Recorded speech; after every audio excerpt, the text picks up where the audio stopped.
फराज, ये हो क्या रहा है?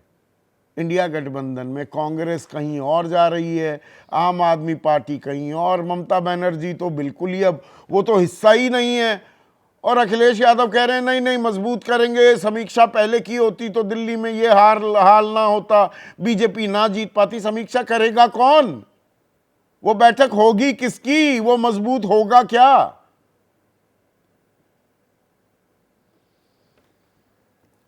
संदीप जी, मैंने तौसीफ जी को भी सुना और ढांडा साहब को भी मैंने सुना, और अगर ये इन दोनों की पार्टी की लाइन है तो मुझे थोड़ा सा डिसअपॉइंटमेंट हुआ है, क्योंकि गठबंधन राजनीति में हमको जवाब जनता को भी देना पड़ता है। मैं एज एन इंडिविजुअल इस चीज को एब्जॉर्ब नहीं कर पाता हूं कि अगर विचारधारा के तौर पर गठबंधन कोई भी हुआ है तो लोकसभा में तो साहब हम साथ में लड़ेंगे और विधानसभा में हम अलग अलग लड़ेंगे, तो हम जनता को क्या समझाएंगे जाकर के?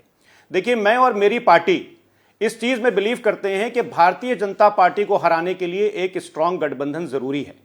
और संदीप जी, गठबंधन तभी चल पाते हैं जब उसकी कमान एक सीरियस सदस्य के हाथ में हो और वो एंकरिंग पोजीशन में हो। मैं आपसे एक सेकंड फराज भाई, ये शो है, जावेद बेग हैं, भोपाल वासी हैं, वो एक सवाल पूछ रहे हैं, इंडिया गठबंधन का वजूद कांग्रेस के बिना अधूरा होगा, ममता बनर्जी कांग्रेस का नेतृत्व कबूल नहीं करना चाहती। ये ना ममता कबूल करना चाहती ना अरविंद केजरीवाल। दरअसल दिक्कत यहां है क्या, महत्वाकांक्षाएं भी आ रही हैं और ईगो, नाक की लड़ाई भी है। अब क्योंकि संदीप जी आपने ईगो की बात कही, तो मैशर बाराबंकी का एक बड़ा अच्छा शेर है कि गुरूर उनका आना हमारी, शरीक बेमायगी में दोनों, ना कुछ देंगे वो बगैर मांगे, ना हम कोई इल्तिजा करेंगे। तो हमको गुरूर भी छोड़ना पड़ेगा और अना भी छोड़नी पड़ेगी, क्योंकि लड़ाई तो बड़ी है संदीप जी। देखिए, मैं आपको एक बहुत ही सिंपल एग्जांपल दे देता हूं। आज आप ये शो कर रहे हैं, ये इंडिया का, हिंदुस्तान का, हमारे देश का एक बहुत बड़ा और लोकप्रिय शो है। ऐसा क्यों है? इसलिए कि उसकी एंकरिंग आप बहुत अच्छे से करते हैं, तभी एक अच्छी चर्चा हो पाती है। तो क्या है कि आज इंडिया गठबंधन में, जैसे अभी आपने एक अपने दर्शक की बात बताई, तो इंडिया गठबंधन में कांग्रेस का भी रेलेवेंस है, इंडिया गठबंधन में ममता जी का भी रेलेवेंस है और अरविंद केजरीवाल जी का भी रेलेवेंस है। आप देखिए, बने हुए हैं, मैं थोड़ा सा हल्का शब्द जब 2024 के वो शादी में जो फूफा का हाल होता है, इस राजनीतिक गठबंधन में फूफा ज्यादा हैं और बात कराने वाले लोग कम दिखाई दे रहे हैं। संदीप जी, मैंने संदीप जी वही मैशर बाराबंकी का जो आपको अभी एक शेर सुनाया था। एनीवे, मैं आपको एक छोटा सा एग्जांपल देता हूं कि 2024 के इलेक्शन से पहले, when Hindutva hegemony was the dominant narrative during the Lok Sabha election, उस समय अखिलेश यादव जी ने, आदरणीय अखिलेश यादव जी ने और राहुल गांधी जी ने सोशल जस्टिस और इकोनॉमिक डिस्पैरिटी की लड़ाई को एक नई धार दी, और इन दोनों ने मिलकर 2 आइडिया ऑफ इंडिया दिए Sandeep ji, 2 idea of India. पहला, देश में सामाजिक लड़ाई, सामाजिक न्याय की लड़ाई और सामाजिक परिवर्तन की लड़ाई को एक नई धार दी, और दूसरा कोलिशन पॉलिटिक्स का। तो उसका नतीजा क्या हुआ कि जब हम दोनों साथ में मिलकर लड़े तो भारतीय जनता पार्टी जो 400 सीटों की बात करती थी वो 240 पर सिमट गई। एक इंपॉर्टेंट बात और है कि अगर हम लोगों ने नीतीश कुमार जी को ठीक से मैनेज किया होता तो आज नरेंद्र मोदी जी इस देश में लीडर ऑफ ऑपोजिशन होते, ना कि प्रधानमंत्री। तो यही तो बात है, आप अतीत से, अपने ही तजुर्बों से कुछ सीख नहीं रहे। नीतीश कुमार साथ होते, राजनीतिक परिप्रेक्ष्य और राजनीति कुछ अलग हो सकती थी। अब भी यहाँ पर जो आपने कहा ना, आइडिया ऑफ इंडिया, इस पर मैंने एक कार्यक्रम किया था। ये इंडिया का विचार आपस में जूतम पैजार, यही विचार है क्या आप लोगों का?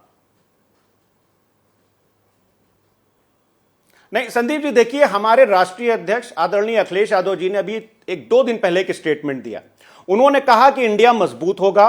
हम और आप कई बार अपनी हार से बहुत कुछ सीखते हैं, हार से सीखना आने वाले समय के लिए रास्ता बनाता है। संदीप जी, यही कमिटमेंट चाहिए। अगर भारतीय जनता पार्टी के रथ को रोकना है तो यही दूरदर्शिता, यही कमिटमेंट और वो पहलकदमी कौन करेगा? नीतीश कुमार और अगर मान लीजिए इसके लिए आप लोग साथ आए, अब वो पहलकदमी कौन करेगा? वो बुलाएगा कौन? सबको साथ बिठाएगा कौन? संदीप जी, आदरणीय अखिलेश यादव जी ने तो पहलकदमी कर ही दी है। वो तो कह रहे हैं कि सब लोग साथ में आकर के हम लोग चुनाव लड़ते हैं। ममता बनर्जी जी से भी उनके काफी अच्छे संबंध हैं, कांग्रेस हमारी पार्टनर है ही है। आम आदमी पार्टी के साथ भी हमारे बहुत अच्छे संबंध हैं। तो इस टाइम अगर आप नए संयोजक की भूमिका में आते दिखाई दे रहे हैं क्या? संयोजक है नहीं इंडिया गठबंधन का कोई फराज, ना सचिवालय है ना समन्वय समिति है, पर संयोजक की जरूरत महसूस की जा रही है क्या? और उस भूमिका में आने को अखिलेश यादव तैयार दिख रहे हैं क्या?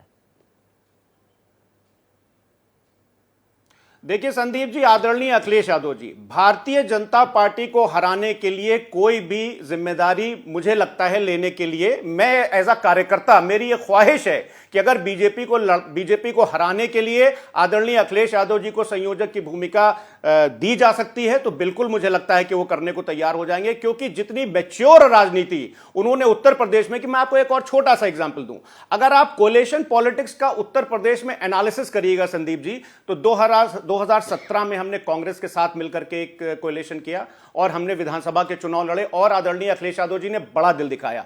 2019 में एक और पहलू है, एक मिनट हमारे दर्शक हैं, मुकेश हैं, लखनऊ वासी हैं, वो कह रहे हैं असल में अखिलेश यादव इसलिए पहल कर रहे हैं क्योंकि उन्हें कांग्रेस से अलग होने पर यूपी में मुस्लिम वोट बैंक बंटने का डर है, अपनी राजनीतिक फसल सहेजना चाहते हैं दरअसल। नहीं, देखिए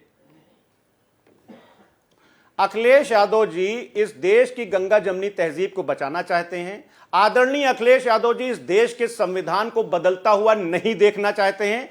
आदरणीय अखिलेश यादव जी इस देश से रिजर्वेशन खत्म होते नहीं देखना चाहते हैं। सिर्फ और सिर्फ इनके ये 3-4 पॉइंट हैं जिसके ऊपर हमारी पार्टी संदीप जी काम कर रही है। और रही बात बंटने की, तो मुस्लिम वोट, मुसलमान जो तबका है उनका जो, खाली मुस्लिम की बात हम नहीं कर रहे हैं, हमारे पास एससी, एसटी, ओबीसी, आपने पिछले पार्लियामेंट इलेक्शन में देखा, हमको सारी कम्युनिटी का आशीर्वाद प्राप्त है। लेकिन इस कोएलिशन पॉलिटिक्स में संदीप जी, जब भारतीय जनता पार्टी 2019 के चुनाव में 62 सीटें जीतती है, लेकिन उसके बाद भी जो अभी तौसीफ भाई बोल रहे थे कि उसके बाद तो भी मतलब 2027-2026 में फराज, ममता बनर्जी कह रही हैं हम तो अकेले लड़ेंगे, पर 2027 के यूपी विधानसभा चुनाव में अखिलेश और राहुल यानी कि कांग्रेस और समाजवादी पार्टी साथ ही लड़ेंगे ना, ये तय मान के चलें? 100% हम लोग साथ में मिलकर के लड़ेंगे। भारतीय जनता पार्टी को हराने के लिए समाजवादी पार्टी, भारतीय जनता पार्टी की विचारधारा की जो पार्टीज, उनको छोड़ करके किसी के साथ भी गठबंधन करने को तैयार है। मैं पूरी जिम्मेदारी से ही बात संदीप जी बोल रहा हूं।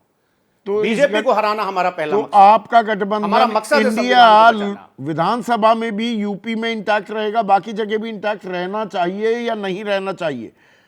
अरविंद केजरीवाल भी इंडिया का हिस्सा रहे और ममता, पर यह होता दिख रहा है क्या?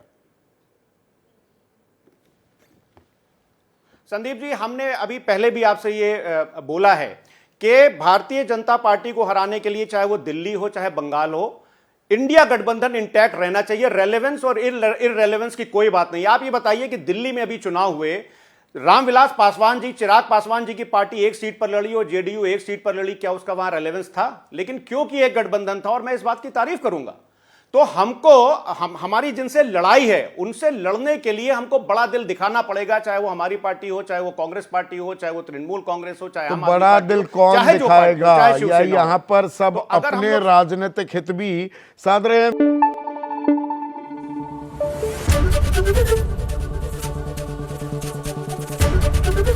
एबीपी न्यूज आपको रखे आगे।